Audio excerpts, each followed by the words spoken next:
ఇవాళ అనంతపురంలో కూటమి ప్రభుత్వం సూపర్ 6 సూపర్ హిట్ అనే పేరుతో భారీ బహిరంగ సభ నిర్వహించింది. అక్కడికి ముఖ్యమంత్రి చంద్రబాబు నాయుడు, ఉప ముఖ్యమంత్రి పవన్ కళ్యాణ్, బీజేపీ రాష్ట్ర నూతన అధ్యక్షుడు పిఎన్వి మాధవ్, వీళ్ళతో పాటు 3 జిల్లాల మంత్రులు వీళ్ళు వెళ్ళారు. నేపాల్లో జరుగుతున్న గొడవల వల్ల అక్కడ ఇరుక్కుపోయిన తెలుగు వారిని వెనక్కి తీసుకురావడం కోసం, ఆదుకోవడం కోసం అనంతపురం సభకు వెళ్లాల్సిన మంత్రి లోకేష్ వెళ్లకుండా ఆగిపోయి ఇక్కడి నుంచి సెక్రటేరియట్ నుంచి మానిటర్ చేస్తూ వాళ్ళని ఎలా బయట తీసుకురావాలనే పనిలో ఆయన ఉండిపోయారు. సో ఈ సభ, అనంతపురంలో పెట్టిన సభ ఏంటి అంటే కొంచెం సీరియస్గా దాన్ని సక్సెస్, ఆల్మోస్ట్ అన్ని స్కీమ్స్ ఇంప్లిమెంట్ చేసామని ప్రభుత్వం దాని మైలేజ్ తీసుకోవడం కోసం పెట్టుకున్న ఒక సభ. దానికి కౌంటర్ అనే అర్థం రాకుండా కౌంటర్గానే జగన్మోహన్ రెడ్డి గారు వాళ్ళు ప్రెస్ మీట్ పెట్టాడు. సరే, ఆ ప్రెస్ మీట్ ఎందుకు పెట్టాడు ఏంటి అనేది అది వేరే విషయాలు, దాంట్లోకి ఇప్పుడు వెళ్ళడంలా, నేను తర్వాత వెళ్తాను. కానీ ప్రెస్ మీట్ ఎందుకు పెట్టాడు అనే దాని మీద అయితే ప్రెస్ మీట్లో ఆయన మాట్లాడింది ఏంటి అంటే ప్రధానంగా అసెంబ్లీకి ఎందుకు రావట్లేదు, ప్రతిపక్ష నేత హోదాని తనకెందుకు ఇవ్వడం లేదు ఈ ప్రభుత్వం, కూటమి ప్రభుత్వం, కోర్టులో కేసు ఎందుకుంది, గతంలో చంద్రబాబు నాయుడు తాను ముఖ్యమంత్రిగా ఉన్నప్పుడు చంద్రబాబు నాయుడు అసెంబ్లీ నుంచి వెళ్ళిపోలేదా, అప్పుడు ఎవరు ఏమీ అనకుండానే రోధించాడు, ఆయన ఏడ్చాడు. ఇలాంటి చాలా లూజ్, చీప్, దిగజారుడు మాటలు మాట్లాడాడు. ఆయనకి ఏమాత్రం ఒక పార్టీ అధ్యక్షుడుగానో లేదా ప్రతిపక్ష నాయకుడు అవ్వాలనుకునే పరిస్థితిలో ఉన్నవాడు లేదా మాజీ ముఖ్యమంత్రి స్థాయిలో మాట్లాడాల్సిన మాటలు ఏం మాట్లాడలేదు. చాలా చాలా నీచమైన భాషలో, దిగజారుడు భాషలో మాట్లాడాడు. సరే, అవన్నీ కూడా మనం డిస్కస్ చేద్దాం. అయితే ఇటీవల పార్టీ శాసనసభ్యులు, డిప్యూటీ స్పీకర్గా ఉన్న రఘురామకృష్ణరాజు గారు జగన్ అసెంబ్లీకి రాకపోతే ఆయన ఎలా అనర్హులు అవుతారా, 11 మంది ఉప ఎన్నికలు వచ్చే అవకాశం ఎలా ఉందని దాని మీద మాట్లాడారు. దానికి ఒక రకంగా కౌంటర్గానే జగన్ ఈ కామెంట్ చేసినట్టుగా మనకు కనబడుతోంది. సో దాని మీద రఘురామరాజు గారే మనతో లైవ్ లో ఉన్నారు, ఆయనతో మాట్లాడదాం. రఘురామరాజు గారు నమస్కారం. నమస్తే విజయ్ గారు. రఘురామరాజు గారు, ఒక్కసారి జగన్ ఏమన్నారు ఒక చిన్న బిట్ ప్లే చేసి మీ రియాక్షన్ తీసుకుంటా. ఓకే అండి. అల్టిమేట్ గా డెమోక్రసీ అనేది ఉంది. వీళ్ళు ఇష్టం వచ్చినట్టుగా, వీళ్ళు బుద్ధిపుట్టినట్టుగా వీళ్ళు ఇష్టం చేయలేరు. అసలు అసెంబ్లీలో నాకు ఎందుకు ప్రతిపక్ష హోదా ఇవ్వడం లేదని హైకోర్టులో కేసు పెండింగ్ ఉంది. ఫస్ట్ దానికి సమాధానం చెప్పండి. ఫస్ట్ దానికి సమాధానం చెప్తే హైకోర్టులో జడ్జిమెంట్ వస్తుంది. వీళ్ళు సమాధానం ఇచ్చే పద్ధతిలో ఇస్తే జడ్జిమెంట్, వచ్చే పద్ధతిలో జడ్జిమెంట్లు వస్తే దాని పద్ధతి ప్రకారం జరుగుతుంది. దాని తర్వాత ఏం చర్యలు తీసుకుంటారు తీసుకుని వద్దు రోజు చెప్పినాడు చంద్రబాబు నాయుడు అనే వ్యక్తి అసెంబ్లీకి నేను ముఖ్యమంత్రిగా అనేది 2 రోజులు వచ్చినాడు. ఫస్ట్ దానికి సమాధానం వీళ్ళు ఎత్తుక్కోవాలి. ఏడ్ చేసి అసెంబ్లీలో ఏమి జరగకపోయినా కానీ జరిగినట్టుగా ఒక డ్రామా క్రియేట్ చేసేసి కళ్ళల్లో నీళ్లు పెట్టుకొని ఏడ్ చేసి జగన్ ఉంటే నేను అసెంబ్లీకి రానని చెప్పేసి అసెంబ్లీ విడిచిపెట్టిపోతుంది. తీరా చూస్తే అసెంబ్లీ రికార్డులు అన్ని ఎతికినా మా వాళ్ళు ఏదైనా తప్పేమైనా మాట్లాడినారేమో అని చెప్పి కనుక్కుందామని చూస్తే ఎక్కడా ఒక్కడు కూడా తప్పు మాట్లాడాలి. అడే మాట్లాడని అసలు ఏమీ మాట్లాడాల, జరగని కూడా జరగదు. ఒక జరగని ఇన్సిడెంట్ జరిగినట్టుగా ఈయనంతకి దాన్ని చెప్పుకొని దాన్ని మళ్ళీ ఏడ్ చేసి దాన్ని యాగీ చేసి లాస్ట్కి ఏంటంటే సారాంశం ఏంటంటే అసెంబ్లీకి రావడం లేదని చెప్పడానికి. మనం 6 రోజుల నుంచి అసెంబ్లీకి రాలేదు కదా, మరి మనం ఎందుకు రాలా? రాకపోయింటే ఏం చేసినారు? ఎవరేం ఉన్నది ఏకైక ఒకే ఒక్క పార్టీ ప్రతిపక్ష పార్టీ. కనీసం మల్టిపుల్ పార్టీస్ అన్న అపోజిషన్ లో ఉన్నాయంటే అది లేదు. ఉన్నది ఏకైక ఒకే ఒక్క పార్టీ ప్రతిపక్షం. ఆ పార్టీని కూడా ప్రతిపక్షం అండంలా. ఆ పార్టీని ప్రతిపక్షం ఎందుకు అండంలా? ప్రతిపక్షం మనం అన్నాం అనుకో, ఎంతమంది ఎమ్మెల్యేలు ఉన్నా కూడా ప్రతిపక్షానికి ఒక నాయకుడు అనేవి ఉంటాడు, ఆటోమేటిక్గా ప్రతిపక్ష నాయకుడు అవుతాడు. ఆటోమేటిక్గా ప్రతిపక్ష నాయకుడు అయినాడు అని అంటే ఆయనకు నువ్వు సభా అధ్యక్షులతో సమానంగా మైక్ ఇవ్వాల్సి వస్తుంది. అది ఇవ్వడం మీకు ఇష్టం లేదు కాబట్టి అసలు ప్రతిపక్షమే లేదంటున్నావు. అదే ప్రతిపక్షమే గుర్తింపు ఇవ్వని అంటున్నాం. రైట్. అది రఘురామరాజు గారు నమస్కారం. నమస్తే అండి. ఆయన అనేదే మరి ఏమన్నా ఆలోచించవచ్చు కదా, ఉన్నది ఒకటే పార్టీ, దానికి హోదా ఇవ్వచ్చు కదా, ఎందుకు అతన్ని అలా మీరు అట్లా విలపించేలాగానో పాపం బాధపడేలాగా చేస్తున్నారు? అంటే ఇక్కడ వెంకటకృష్ణ గారు జగన్మోహన్ రెడ్డి గారు ఎమ్మెల్యేగా ప్రమాణ స్వీకారం చేసిన, నేను శాసనసభ్యుడిగా ఆ పిదప డిప్యూటీ స్పీకర్ గా ప్రమాణ స్వీకారం చేసిన, అందరూ రాజ్యాంగం అనే దానికి కట్టుబడి ఉంటాను అనే ప్రమాణం చేసి ఏ పదవైనా మనం స్వీకరిస్తామండి. ఎమ్మెల్యే పదవైనా సబ్సిక్వెంట్ గా ఏ పదవైనా కూడా. ఇప్పుడు భారత రాజ్యాంగంలో మనకి ఆర్టికల్ 190 సబ్సెక్షన్ 4 మీకు ఒకసారి చదివి వినిపిస్తాను వెంకటకృష్ణ గారు. ఇది భారత రాజ్యాంగం. ఎవరిష్టం వచ్చినట్టు వాళ్ళు చేయడానికి వీల్లేదు అని మాజీ ముఖ్యమంత్రి జగన్మోహన్ రెడ్డి గారు స్పష్టంగా చెప్పారు. అది కరెక్ట్, ఎందుకంటే ఎవరిష్టం వచ్చినట్టు వాళ్ళు చేయడానికి వీల్లేదు. We shall abide by the constitution. So రాజ్యాంగంలో ఆర్టికల్ 190, మన ప్రేక్షకులు ఎవరైనా కూడా వాళ్ళ సెల్ ఫోన్లు ఆన్ చేసుకుని కాన్స్టిట్యూషన్ లో ఆర్టికల్ 190 సబ్సెక్షన్ 4 చదవచ్చు. అందులో if for a period of 60 days a member of a house of the legislature of a state is without permission of the house absent from all meetings thereof, the house may declare his seat vacant. అంటే 60 రోజుల పాటు ఎటువంటి కారణం లేకుండా, అంటే leave అడిగి leave ఏమి పెట్టకుండా, ఒంట్లో బాగాలేదు ఇంకోటి ఏదో లీవ్ పెట్టుకోవచ్చు కదా, ఎటువంటి లీవ్ లేకుండా ఎగ్గొడితే 60 రోజుల పాటు వారి సభ్య హౌస్ మే డిక్లేర్ హిస్ సీట్ వేకెంట్. అక్కడ provided that in computing the set period of 60 days no account shall be taken of any period during which the house is prorogued or is adjourned for more than 4 consecutive days. మధ్యలో 4 రోజులు వరుసగా adjourn అయితే ఆ 4 రోజులు ఈ లెక్కలోంచి తీసేసి మొత్తం మీద 60 రోజుల పాటు ఆబ్సెంట్ అయితే, అది 3 సెషన్లో కావచ్చు, 4 సెషన్లు, 5 సెషన్లు కూడా పట్టొచ్చు. ఎన్ని సెషన్లు పట్టినా 60 రోజుల పాటు రాకుండా ఉంటే, అంటే మధ్యలో ఇందులో శని ఆదివారాలు ఉందనుకోండి, అసెంబ్లీ సెషన్ ఉన్నట్టే లెక్క. మామూలుగా ఒక 4 వారాలంటే 4, 5, 20 రోజులు ఉన్నా కూడా దీని వరకు వచ్చేటప్పటికి మధ్యలో ఈ 3 వారాల మధ్యలో ఉన్న శని ఆదివారాలు కూడా యాడ్ అవుతాయి. అది 4 రోజులు గ్యాప్ అయితే ఆ లెక్కలోంచి తీసేస్తారు. దీన్ని ఈ రాజ్యాంగంలో ఉన్నదాన్ని మన ఆంధ్రప్రదేశ్ అసెంబ్లీ కూడా వాళ్ళు ఫాలో అవ్వాలి. బట్ వాళ్ళు సపరేట్ గా వాళ్ళ దాంట్లో కూడా నోట్ చేసుకుంటారు రూల్ బుక్ లో. మన Andhra Pradesh rule 187(2) of rules of procedure and conduct of business in the AP legislative అసెంబ్లీలో అడాప్ట్ చేసుకుంటూ వాళ్ళు ఏమని రాశారంటే, ఇదంతా ఇప్పుడు 40 ఏళ్ళ క్రితం, leave of absence from the sittings of the assembly may be granted by the assembly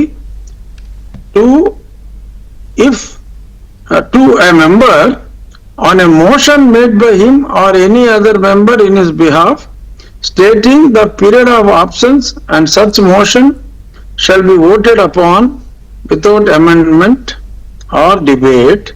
If without such a leave a member is absent from all meetings of the assembly for 60 days, computed in accordance with the clause 4 ఇందాక మనం చదివిన దాని ప్రకారం అయితే, the leader of the house or such other member to whom he may delegate, ఇక్కడ leader of the house Chandrababu Naidu గారు, or he can delegate it to someone else. He may delegate his functions in this behalf, may move that his seat be declared vacant, and such motion shall be voted upon without amendment or debate. అంటే 60 రోజులు absent అయితే ఆ leader of the house or his nominee may bring this and he shall be declared ఈ seat shall be declared vacant అని అంటే ఇంకా దాని మీద ఎటువంటి డిబేట్ లేకుండా సభ ఆమోదించవచ్చు. ఇప్పుడు ఈ ఆర్టికల్స్ ఈ సెక్షన్స్ ఇవన్నీ మాకు వద్దండి, మాకు అనవసరం కూడా. మాకు కావాల్సిందల్లా మీరు ప్రతిపక్ష హోదా ఇవ్వాలి సభ అంటే స్పీకర్ గాని డిప్యూటీ స్పీకర్ గాని మీరు చొరవ తీసుకుని, అదే చొరవ కాదు మీరు ఇవ్వాల్సింది అంతే, ఎందుకంటే ఉన్నది ఒకటే ప్రతిపక్ష పార్టీ కాబట్టి దానికి ఇచ్చేయాలి. ఇస్తే అప్పుడు జగన్ వచ్చి ముఖ్యమంత్రి చంద్రబాబు నాయుడు గంట మాట్లాడితే ఆయన 2 గంటలు మాట్లాడతాడు. ఇది ఆయన చెప్పదలుచుకున్నది. అదేనండి, యాక్చువల్ గా ఇక్కడ కూడా ఆయన ఎందుకు మిస్అండర్స్టాండ్ చేసుకుంటున్నారు అనేది నాకు అర్థం కావట్లా. ఈవెన్ పార్లమెంట్ లో అయినా ఎక్కడైనా కూడా జనరల్ గా వేరియస్ పార్టీస్ ఉన్నప్పుడు అండి, ఆ పార్టీలకి ఎంతమంది ఎంపీలు ఉన్నారు, సపోజ్ ఒక పర్టికులర్ డిబేట్ ఉందనుకోండి పార్లమెంట్ లో కానీ అసెంబ్లీలో కానీ, ఆ డిబేట్ కి సభ ఒక 4 గంటల సమయం కేటాయించింది అనుకోండి, ఆ 4 గంటల సమయంలో ఏ పార్టీలకి ఎంతమంది సభ్యులు ఉన్నారో ఆ సమయం divided by that many number of ఆ మెంబర్స్ ప్రకారం ఒక మనిషికి ఎన్ని నిమిషాలు వస్తుందో చూసి ఆ పార్టీలో ఉన్న సభ్యులకి మీరు ఎవరికైనా ఇచ్చుకోవచ్చు. మీ పార్టీలో మీ సభ్యుల తరపున మీరు ఆ సమయాన్ని ఉపయోగించుకోవచ్చు. అంటే 4 కావాలంటే ఒక 20 నిమిషాలు వచ్చింది అనుకోండి, 4 4 ఒకరే 20 నిమిషాలైనా మాట్లాడవచ్చు. సపోజ్ ఇక్కడ ముఖ్యమంత్రి గారు ఎంతసేపు మాట్లాడారో అంతసేపు మాట్లాడవచ్చు అని అటువంటి రూల్ అయితే ఎక్కడా లేదండి. వారి శాసనసభ్యులు ఆయన అనేది ఏంటంటే ప్రతిపక్ష నేతగా నాకు ఇస్తే హోదా ఇస్తే, శాసనసభలో ప్రతిపక్ష నేత హోదా తనకి ఇస్తే, సభానాయకుడు పొరపాటు సభాధ్యక్షుడు అన్నాళ్లే, రెండింటికి తేడా పెద్దగా తెలియలేదు. సరే ఆయన మనం అర్థం చేసుకుందాం. పాపం సభానాయకుడు ఎంతసేపు మాట్లాడతాడో ప్రతిపక్ష నాయకుడిగా తనకు అంతసేపు ఇవ్వాల్సి వస్తుంది కాబట్టి వీళ్ళు నాకు ఆ హోదా ఇవ్వడం లేదు, ముందు ఆ కోర్టులో కేసు ఉంది, దానికి సమాధానం ఇవ్వండి, ఏమి ఇస్తారో అనేది. దానికి సమాధానం ఎవరు ఇవ్వాలి? ప్రభుత్వం ఇవ్వాలా, మీరు ఇవ్వాలా, స్పీకరు డిప్యూటీ స్పీకరు? యాక్చువల్ గా దానికి ప్రభుత్వానికి సంబంధం లేదండి. ఓకే, అది యాక్చువల్ గా ఎన్నో అక్కడ కూడా చెప్పడం జరిగింది ఏంటంటే, ఇప్పుడు రాజ్యాంగంలో ఇందాక మనం చెప్పిన దానికి స్పెసిఫిక్ గా ప్రొవిజన్స్ ఉన్నాయి. దీనికి ప్రతిపక్ష నాయకుడు హోదా అనే దాని మీద ఏదైనా స్పెసిఫిక్ గా రాజ్యాంగంలో లేనప్పుడు we go by the convention. గతంలో కూడా ఎప్పుడు పార్లమెంట్ లో కానీ మన అసెంబ్లీలో కానీ కన్వెన్షన్ ప్రకారం 10% లేకపోతే ప్రతిపక్ష హోదా ఇవ్వకుండా ఉండటం అనేది ఒక కన్వెన్షన్ గా వస్తుంది. ఆ కన్వెన్షన్ ని ఢిల్లీ అసెంబ్లీలో కేజ్రీవాల్ గారు భారతీయ జనతా పార్టీకి 3 సీట్లు వచ్చినప్పుడు 7 సీట్లు వస్తే గానీ అక్కడ 70 సీట్లు ఢిల్లీ అసెంబ్లీలో మినిమం 7 ఉండవలసిన దానికి 3 ఉన్నప్పటికీ కూడా ఆయన వారికి ప్రతిపక్ష హోదా ఇవ్వటం జరిగింది. ఈ broken the rule of convention. So ఆయన కన్వెన్షన్ ని బ్రేక్ చేశాడు కాబట్టి నేను కేజ్రీవాల్ బాటలో వెళ్ళాలా, అది మా స్పీకర్ గారి డిస్క్రిప్షన్.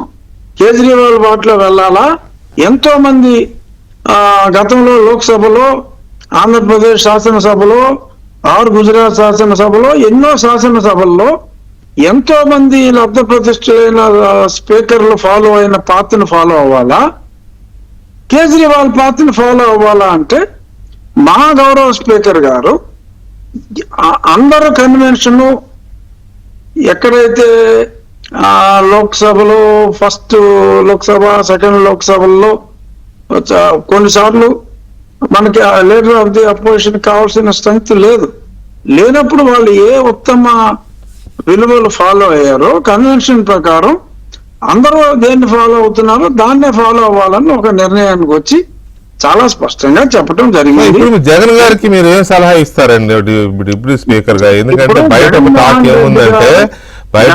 ఏముందంటే అక్కడ డిప్యూటీ స్పీకర్ గా రఘురామరాజు లేకుండా ఉండుంటే ఏదో అయ్యనపాత్రుడు గారు చంద్రబాబు నాయుడు గారు పానీలని ఇచ్చేసేవాళ్ళు, రఘురామరాజు ఉండబట్టే ఇవ్వనివ్వట్లేదనే టాక్ వైసీపీలో ఏదో నడుస్తుందని విన్నాను నేను. లేదండి, అక్కడ జగన్మోహన్ రెడ్డి గారు ఆయన చాలా స్పష్టంగా చెప్పినట్టు ఉన్నది ఒకటే పార్టీ, ఆ పార్టీకి నేనే అధ్యక్షుడిని.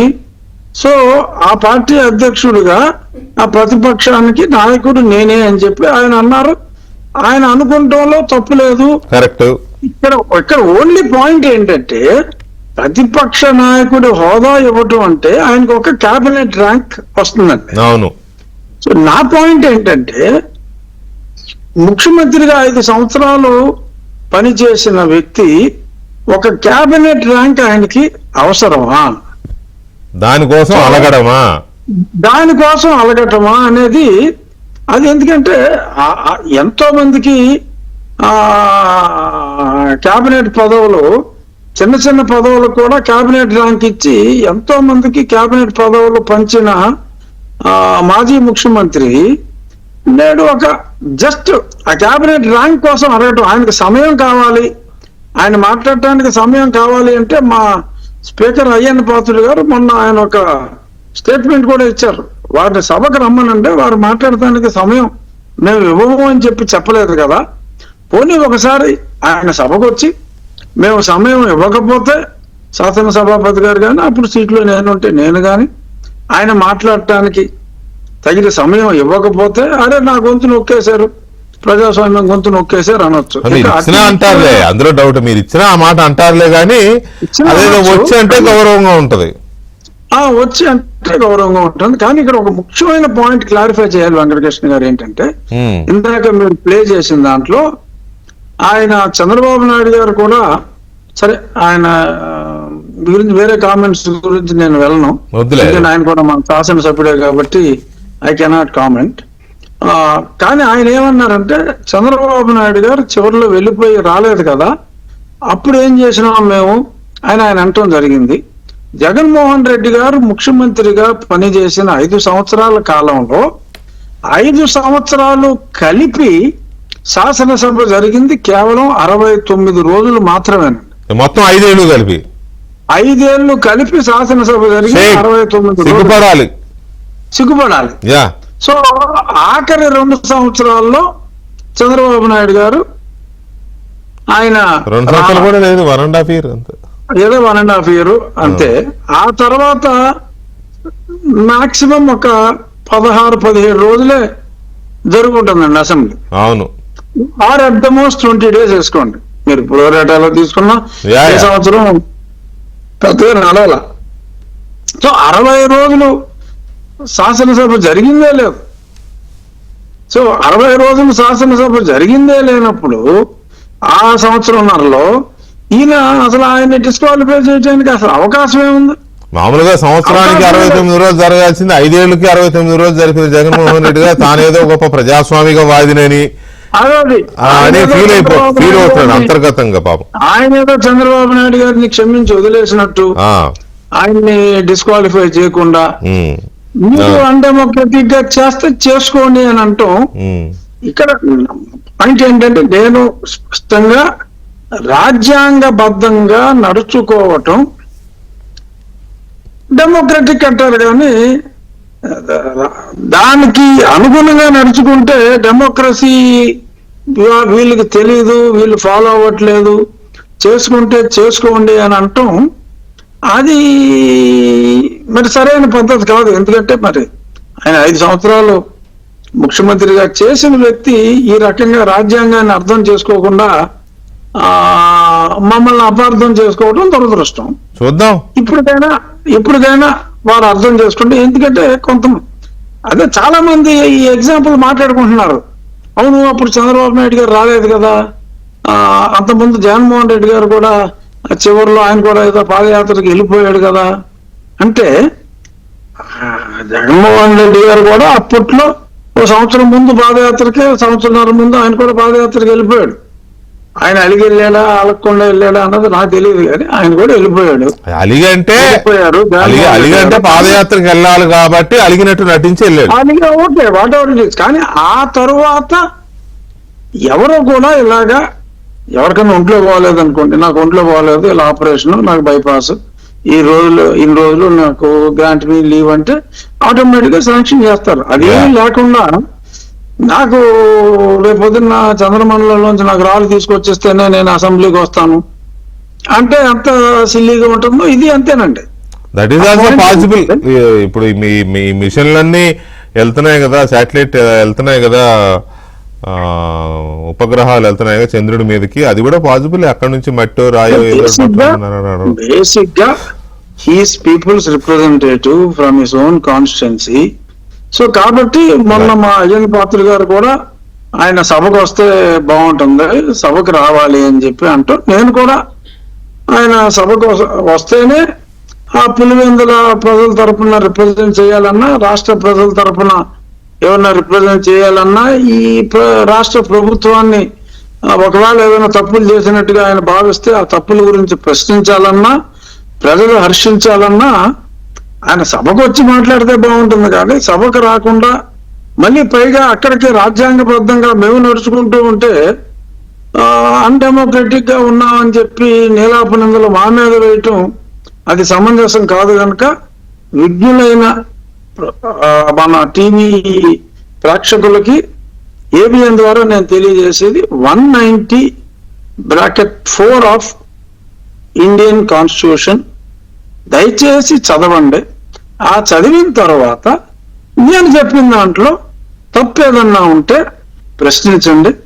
లేదు జగన్మోహన్ రెడ్డి గారు అలా మాట్లాడటం సమంజసం కాదు అని చెప్పి మరి అర్థం చేసుకున్న ఆ పార్టీ నాయకులు కూడా ఆయనకు చెప్తే బాగుంటుంది. ఇక్కడ ఎటువంటి అది ఆర్టికల్, రాజ్యాంగంలో ఉన్న నిబంధన ఆర్టికల్ చదవమని మీరు అడగాల్సింది ప్రజలు కాదు, జగన్మోహన్ రెడ్డి గారినే. అంటే జగన్మోహన్ రెడ్డి గారి మాటల్లో ప్రజలు ఏమన్నా నమ్ముతారేమో నమ్మర్లే అని, అంటే అన్డెమోక్రటిక్ అని పుసుకున్నంత మాట అనేసారు. కాబట్టి we are only going as per the constitution, రాజ్యాంగబద్ధున్నై ఉన్నాను అని చెప్పడం కోసం. రైట్.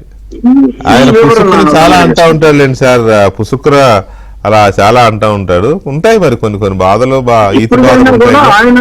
ఆయన ఈ ప్రొవిజన్ చదువుకొని డెఫినెట్ గా ప్రతిపక్ష హోదా, ఎందుకంటే జగన్మోహన్ రెడ్డి గారే మాట్లాడారండి. ఆయనే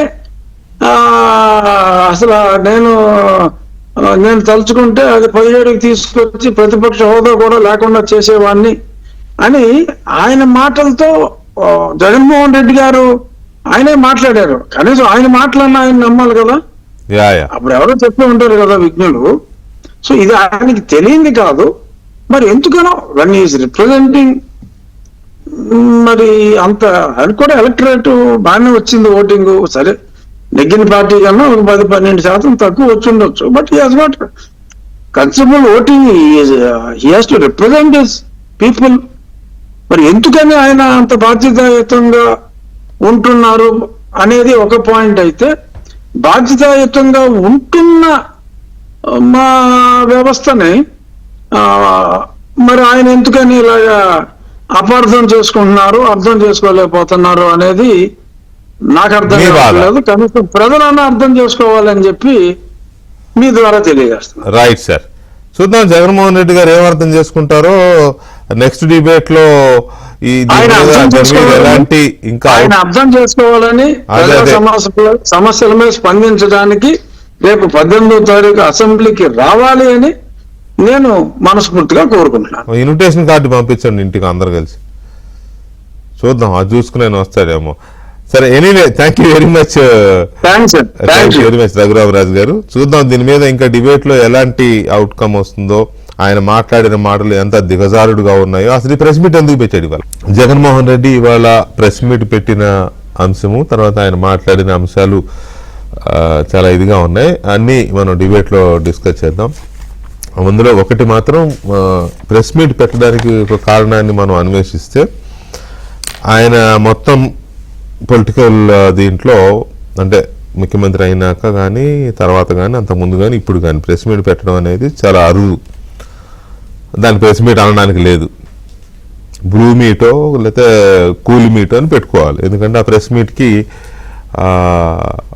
ప్రజలు ఆదరించే మీడియాని పిలవరు, వాళ్ళు కూర్చొని మాట్లాడుకుంటారు సరదాగా. Okay, that is their wisdom. ఆయన ప్రెస్ మీట్ పెట్టింది ఎందుకంటే ఇవాళ అనంతపూర్లో ప్రభుత్వం అధికారికంగా నిర్వహించిన భారీ సభ కాబట్టి ఒక మీడియాగా తప్పనిసరిగా దానికి కవరేజ్ ఇవ్వాల్సిన బాధ్యత అన్ని మీడియాలతో పాటు నీలి మీడియాకి కూలి మీడియాకి కూడా ఉంటుంది. రేపు పొద్దున మరి దాంట్లో మరి వాళ్ళ పత్రికలో పెద్ద ఇది బ్యానర్ రాయాలి కదా, అనంతపురం సభని బ్యానర్ రాయాలి. కాబట్టి దాన్ని తప్పించడం కోసం ఈయన వాళ్ళ చీఫ్ రిపోర్టర్ అవుతారని ఎత్తాడు. ఇవాళ ఎత్తి ప్రెస్ మీట్ పెట్టి ఏదో ఒకటి మాట్లాడచ్చు. మాట్లాడడానికి ఏముంది, ఎన్నైనా మాట్లాడచ్చు. చేసేవన్నీ ఫేక్ ప్రచారాలే కదా, అలాంటి ఫేక్ వార్తలు ఫేక్ మాట ఎన్నైనా మాట్లాడచ్చు. మాట్లాడితే రేపు పొద్దున అది బ్యానర్ అవుద్ది. ఈ అనంతపురం సభ ఎక్కడో కింద ఎక్కడో ఎంతో లేదా లోపల ఎంతో వేసుకోవచ్చు. ఆయన మెయిన్ ఎజెండా సాక్షి ఎజెండా, ఇవాళ ప్రజల ఎజెండా ఏం కాదు ఆయన తీసుకున్నది. కాకపోతే ఏంటంటే మాట్లాడిన దాంట్లో పాయింట్స్ ఏంటి అనేది కీలకమైంది. యూరియా గురించి మాట్లాడాడు, డెఫినెట్గా ఇట్స్ సబ్జెక్ట్. యూరియా గురించి మాట్లాడడం అనేది డెఫినెట్గా సబ్జెక్ట్. ఆయన మాట్లాడింది చంద్రబాబు నాయుడు గారి గురించి, ప్రతిపక్ష హోదా గురించి, వీటి గురించి మాట్లాడాడు. ఈ అంశాలు మనం డిస్కస్ చేద్దాం. మనతో సీనియర్ జర్నలిస్టు అనలిస్టు సత్యమూర్తి గారు ఉన్నారు. అలాగే తెలుగుదేశం పార్టీ జాతీయ అధికార ప్రతినిధి Swachhandhra mission corporation chairman Pattabhiram గారు ఉన్నారు. అండ్ లోక్సత్తా ఆంధ్రప్రదేశ్ రాష్ట్ర అధ్యక్షులు బిశెట్టి బాబ్జీ గారు మనతో చర్చలో పాల్గొంటున్నారు. సత్యమూర్తి గారు, ముందుగా సరే ఆయన ప్రెస్ మీట్ పెట్టిన ఉద్దేశం క్లియర్, ఎజెండా వాళ్ళ పత్రిక వాళ్ళ టీవీ ఎజెండా కావాలిగా, అది ఓకే.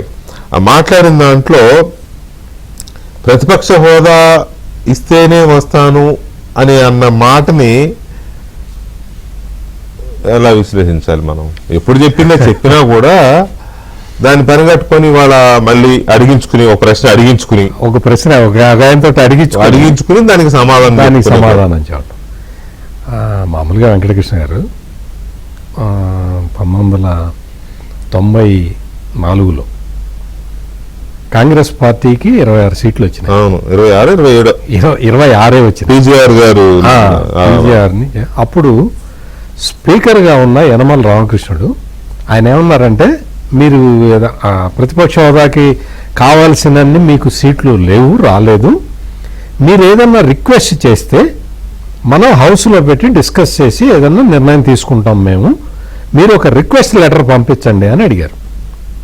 అడిగితే దానికి, ఎందుకంటే నేను కొంచెం పీజీఆర్కి దగ్గరగా ఉండేవాడిని కాబట్టి పీజీఆర్ దానికి ఏమన్నాడంటే, నాకు అవసరం లేదు, నేను మీ దగ్గరకు వచ్చి అడిగి తీసుకోవాల్సిన అవసరం నాకు అవసరం లేదు, నేను ప్రజల తరఫున ఎలక్ట్ అయ్యాను, ఈ 26 మంది గ్రూపుకే నాయకుడిగా ఉంటాను, శాసనసభాపక్ష నాయకుడిగా, కాంగ్రెస్ శాసనసభాపక్ష నాయకుడిగా నా పాత్ర నేను పోషిస్తాను, నాకు ప్రతిపక్ష నాయకుడి హోదా అవసరం లేదు, నేను మిమ్మల్ని అడగను అని చెప్పి క్లియర్ కట్ గా చెప్పాడు. అవును, అటువంటి నాయకుల్ని చూశాం కానీ ఇదేంటి నాకు ప్రతిపక్ష హోదా ఇవ్వు అని చెప్పి ఇట్లా అడుక్కునే వ్యక్తిని మరి నేనైతే చూడలే. నేను దాదాపుగా 44 ఏళ్ళ నుంచి నేను అది అడుక్కున్న ఇవ్వక చేస్తారా అన్నట్టుంది. అడుక్కోవటం కాకుండా బెదిరించటం. ఇంకొక పాయింట్ ఏమంటాడు, నాదొక్కటే కదా అపోజిషన్ పార్టీ అంటాడు. మరి నిన్న ఎన్డీఏ కూటమితో పాయింట్ అదే యాక్చువల్గా. అసలు అపోజిషన్ ఏంటి? ఏపీలో అపోజిషన్ లేదు, ఏపీ అసెంబ్లీలో అంతా ఎన్డీఏనే. నువ్వు అపోజిషన్ అయితే నువ్వు ఇండియా కూటమి అభ్యర్థికి ఓటేయాలి కదా, నువ్వు మరి ఎన్డీఏ కూటమి అభ్యర్థికి ఓటేసావు కదా, అదే కదా, నువ్వు అపోజిషన్ ఎట్లా అవుతావు? బీజేపీ కూటమి అభ్యర్థికి ఓటేసినప్పుడు నువ్వు అపోజిషన్, ఏపీలో ప్రతిపక్ష నాయకుడు అనిపించు. అసలు మీకు అలా అర్హత నిన్నటితోటి జగన్మోహన్ రెడ్డి పూర్తి కోల్పోయాడు. అసలు ముందరే 10% సీట్లు రానప్పుడే కోల్పోయాడు. 10% సీట్లు ఎవరిస్తారు? ప్రజలు. మీకు పర్లేదండి ఇంకొక 7 తీసుకోండి అని చెప్పి చంద్రబాబు నాయుడు అయితే ఇవ్వాలి కదా, ఇవ్వాల్సింది ప్రజలు కదా. అవును, వీళ్ళు ఏమంటారంటే ఆ స్పీకర్ తలుచుకుంటే ఇవ్వచ్చు అంటే స్పీకర్ ఎందుకు తలుచుకోవాలి? అది ప్రజలు తలుచుకోనిది స్పీకర్ ఎందుకు తలుచుకోవాలి? నీకు జగన్మోహన్ రెడ్డి అభిష్టానికి అనుగుణంగా నడిచే స్పీకర్లు వేరే చూసాం మనం 5 సంవత్సరాల పాటు ఒక ఆయన చూసాం కదా. ఇంకా నీకు నీకు 151 స్థానాలు ఉన్నప్పుడు నీ ఇష్టం వచ్చింది చేసావు. నీకేమి అడ్డు ఆపు కోర్టుల మీద కూడా కామెంట్ చేసావు. డైరెక్ట్ కోర్టుల మీద కామెంట్లు చేసి రకరకాల పనులు చేసిన ఇప్పుడు కూడా అట్లాగే నడవాలంటే నడవదు. ఆ తేడా, స్వల్పమైన తేడా తెలుసుకోలేని వ్యక్తి ప్రతిసారి వచ్చి, పైగా ఆ రిపోర్టర్ ఎవరినో ఆయనే అడిగించుకున్నాడు క్వశ్చన్, అవన్నీ ఉంటాయిలే, ఆయనే క్వశ్చన్ అడిగించుకొని మీరు తడతడకి ఇదెందుకు అడుగుతారు అంటాడు. సమాధానం నువ్వే చెప్పావు, ఎందుకు చెప్పావు మరి? అదే. సో ఇక్కడ ఇంకొక షేమ్లెస్ వ్యవహారం కూడా చాలా ఒక దాన్ని ఎలా చెప్పాలో కూడా అర్థం కావట్లా. అంత దిగజారుడు వ్యవహారం కూడా ఇందులో ఉంది. కొంచెం దాన్ని కూడా డిస్కస్ చేద్దాం ఇవాళ జరిగిన దీంట్లో. ఆయన మాట్లాడిన మాటల్లో పట్టాభి గారి వెర్షన్ కూడా తీసుకుంటే టీడీపీ నేత పట్టాభి గారు ఉన్నారు. పట్టాభి గారు నమస్తే అండి. నమస్కారం వికే గారు. ఇప్పుడు ఆయన మీ మిత్రపక్షమే కదా, ప్రతిపక్ష నేత హోదా అడుగుతాడేంటి? భలే చెప్తారు సార్. కాదు, ఒక ఇద్దరు ఎంపీలతో అటు ఓటేయించాడు కదా. ఆ ఇద్దరు వాళ్ళ వ్యక్తిగతం అని అది అఫీషియల్ గా చెప్పలేదు వాళ్ళు, కానీ వాళ్ళ వ్యక్తిగతంగా అట్ట అనుకుంటే క్రాస్ ఓటింగ్ ఎవరెవరి అయిందో తెలియట్లేదు కదా. ఒక 20 అయింది. ఇప్పుడు కాదు సార్, మేడా రఘునాథ్ రెడ్డి ఒక నెల రోజుల క్రితం మల్లికార్జున ఖార్గేని కలిశాడు. ఏమైనా యాక్షన్ తీసుకున్నాడా జగన్మోహన్ రెడ్డి? ఈయనకి చెప్పకుండానే వెళ్తారు వాళ్ళు. ఫ్రెండ్షిప్ లో చాలా మంది కలుస్తూ ఉంటారు సార్. ఈయన ఎవరికి మిత్రపక్షం కాదు, ఎన్డీఏకి అసలే కాదు. అక్కడ ఒక కాలు ఇక్కడ ఒక కాలు పెట్టి ఏదో డాన్స్ చేస్తా ఉన్నాడు. ఒక ఇద్దరు డాన్స్ ఎలా అవుతుందండి? అధికారికంగా ఎన్డీఏ అభ్యర్థికి మద్దతు ప్రకటించిన తర్వాత ఏపీలో ఎన్డీఏ కూటమి ప్రభుత్వం అధికారంలో ఉంటే ప్రతిపక్ష నేత ఎలా అవుతాడు? నేనేమంటా ఉన్నా, ప్రజలు ఒప్పుకోట్ల. జగన్మోహన్ రెడ్డి తనకి తెలిసే ఒక ఇద్దరు ఎంపీలతో అటే పోటేయించాడు, కొంతమందితో ఇటే పోటేయించాడు. కాబట్టి దీనిని సర్కస్ గా ఏమంటారు? సరే. రెండోది, రాష్ట్రంలో అసలు ప్రతిపక్షమే లేదు అన్న స్టేట్మెంట్ తో నేను ఏకీభవిస్తా. అంతేగాని జగన్మోహన్ రెడ్డి కూడా ఎన్డీఏ కోటేశాడు కాబట్టి ప్రతిపక్షం లేదు అని మాత్రం ఆ స్టేట్మెంట్ ఒప్పుకోవాలి. అసలు పక్షం లేదు అన్నది అంత నిజం, ఆయన మిత్రపక్షం అన్నది కూడా అంతే నిజం. లేదు, నేను చెప్పా కదా, ఎవరికి మిత్రపక్షం కాదు. ఇవాళ చెప్పి ఇప్పుడు ఒక ఇద్దరు నాటి పంపించి ఓటేయించారంటే ఇంకా మిత్రపక్షం ఏంటండి? సో దానికి సంబంధించి రెండోది, ప్రెస్ మీట్ ఇవాళ జగన్మోహన్ రెడ్డి గారి ప్రెస్ మీట్ గురించి మీరు చాలా రకాలుగా విశ్లేషించారు. చాలా పాయింట్స్ కూడా మీరు దానిలో ప్రస్తావించడం జరిగింది. నేను కూడా చూసాను మొత్తం ప్రెస్ మీట్. ప్రధానంగా 3 అంశాలని చెప్పి, ఒకటి యూరియా గురించి, రెండోది మెడికల్ కాలేజీల గురించి, మూడోది ఇవాళ సూపర్ 6 సూపర్ హిట్ మా సాగు పైన ఏడుపు. ఈ 3 అంశాలు. సరే, బ్రీఫ్ గా ఒక్కొక్క పాయింట్ ఇవ్వాలి. ఎందుకంటే ఏదో అసలు ఏ పాపం ఎరగనటువంటి పుణ్యాత్మం లాగా చాలా ఎవరు పట్టించుకోవట్లా, అవసరం లేదని నేను అనుకుంటున్నా.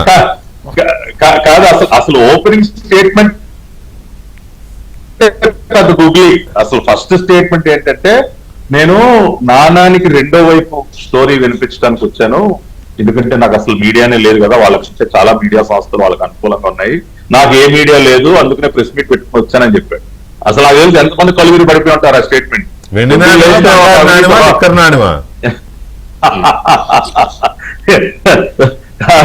లిక్కర్ తో తరిసినటువంటి బంగారు నాణం.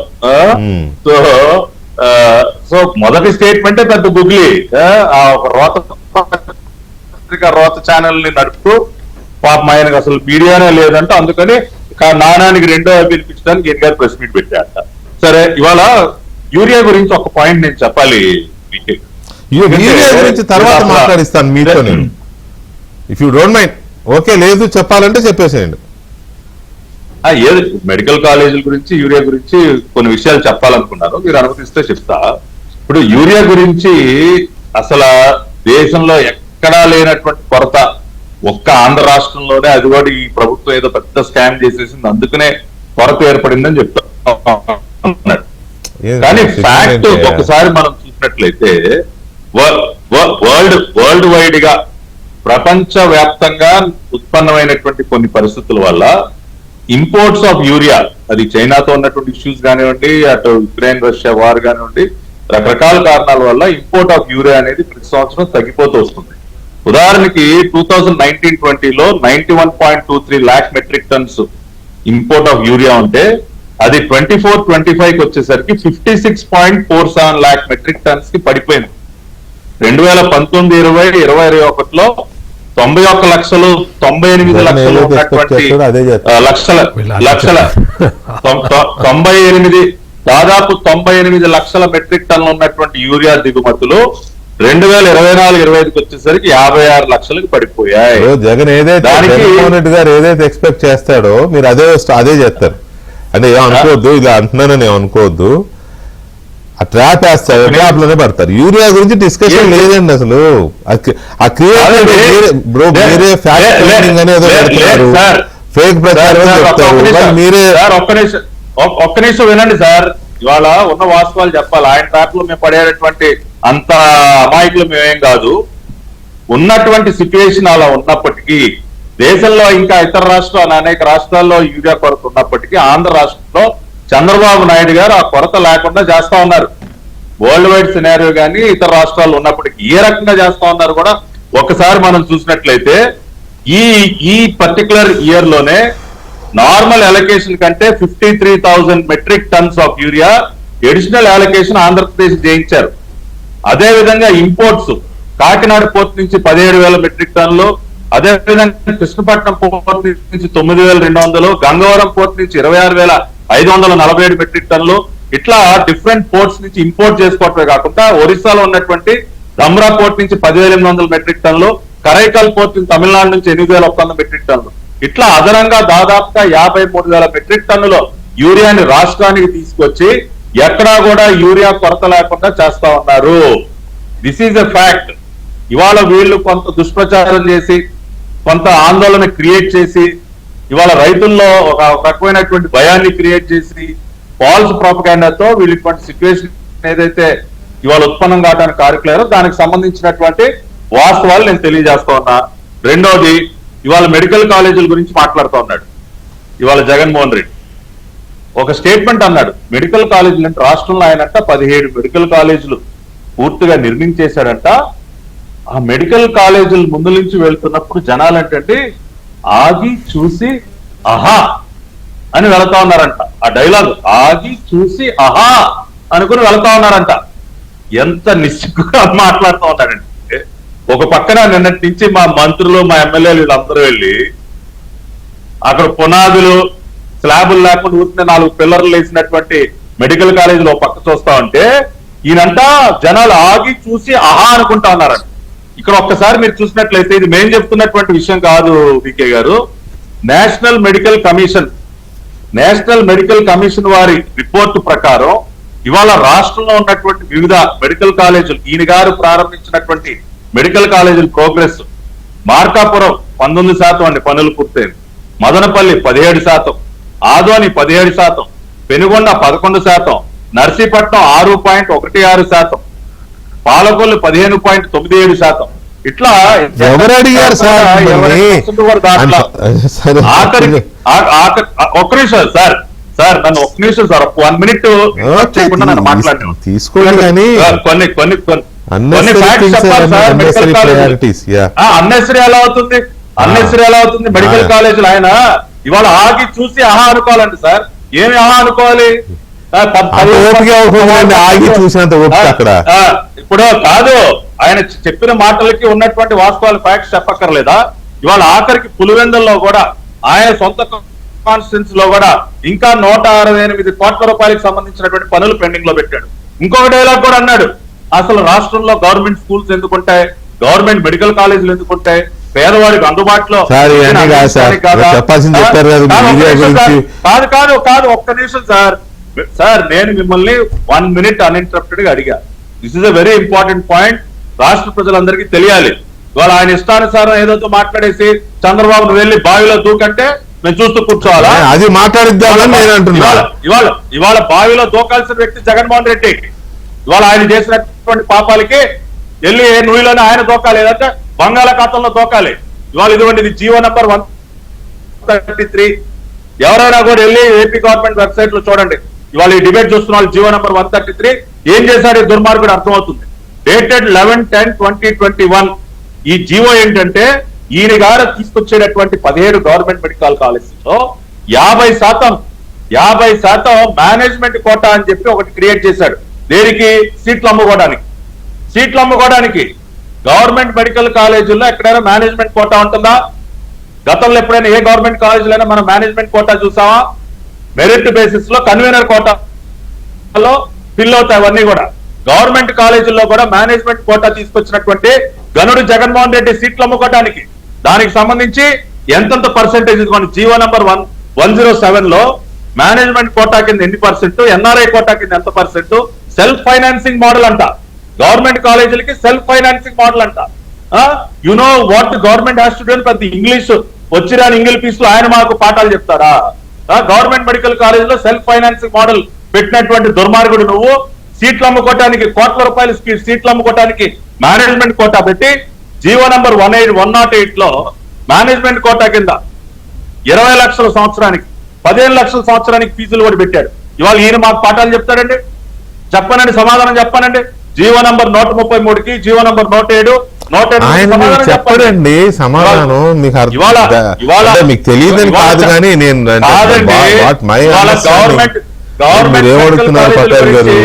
గవర్నమెంట్ మెడికల్ కాలేజీల గురించి సత్యకుమార్ యాదవ్ గారు ఛాలెంజ్ చేశారు.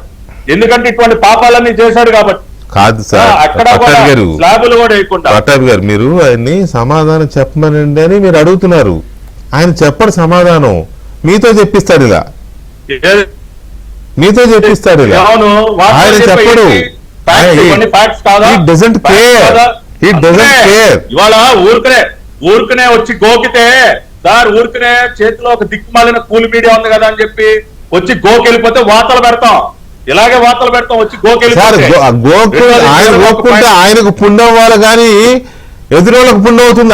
అది బాధ ఇక్కడ. ఎందుకో కాదు పెద్దల సామెత ఎలా ఉంటుందంటే, వచ్చినట్టు అబద్ధాలు చెప్తే మీడియా ముందుకు వచ్చి మేము సైలెంట్ గా కూర్చోవాలా? మీడియా ముందుకి అంటే ఇక్కడ మీరు అర్థం దయచేసి ఒక మాట కొంచెం అంటే మీరు ఆయన అన్న మాటలకి కొంచెం మీరు నొచ్చుకుని కొంచెం ఆవేశంలో మీరు అంటున్నారు. ఆయన ఉద్దేశం కూడా అదే.